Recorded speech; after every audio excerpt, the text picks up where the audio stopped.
ঝিনাইদহের পাম্পগুলোর জ্বালানির সংকট নিয়ে আরো তথ্য জানাতে আমাদের সাথে যুক্ত হচ্ছেন সহকর্মী রাজীব হাসান। রাজীব, আজকের পাম্পগুলোর সার্বিক অবস্থা কেমন দেখতে পাচ্ছেন? সংকট কাটাতে কি ধরনের পদক্ষেপ নেওয়া হয়েছে সেখানে, এবং ভোগান্তি নিয়ে চালকরা কি বলছেন জানাবেন।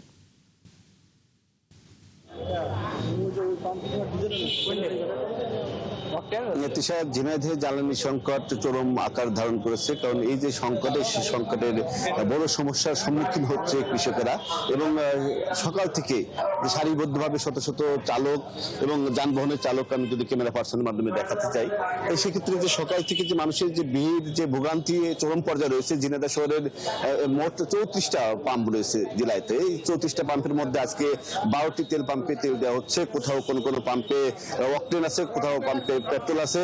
কোনো মোটরসাইকেল চালকদের 500 টাকা 300 টাকা এইভাবে দেওয়া হচ্ছে, এবং প্রাইভেট চালকদের কিন্তু 500 থেকে 1000 টাকা দেওয়া হচ্ছে। এরকম দেওয়া হওয়ার কারণে কিন্তু সবচেয়ে যেটি সমস্যা, যে এই সংকটের কারণে বড় ধান সেচ কার্যক্রম ব্যাপক আকারে ব্যাহত হচ্ছে। এতে দুশ্চিন্তায় পড়েছেন প্রান্তিক কৃষকরা। সেচ ঠিক মতো না দিতে পারলে ফলন অর্ধেকে নেমে আসবে বলে এমন আশঙ্কা করেছেন কৃষকেরা। আমি একাধিক কৃষকের সাথে কথা বলছি।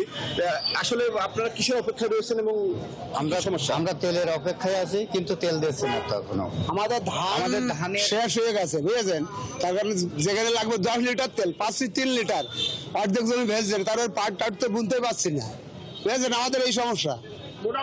আরেকজন কৃষকের সাথে কথা বলছি যে আপনি আমাদের যে পরিমাণ, আমার 20 লিটার তেল হলে হয়, বুঝেছেন? কিন্তু আমি তো এখন তেলই পাইনি, দাঁড়িয়ে আছে সিরিয়াল দিয়ে।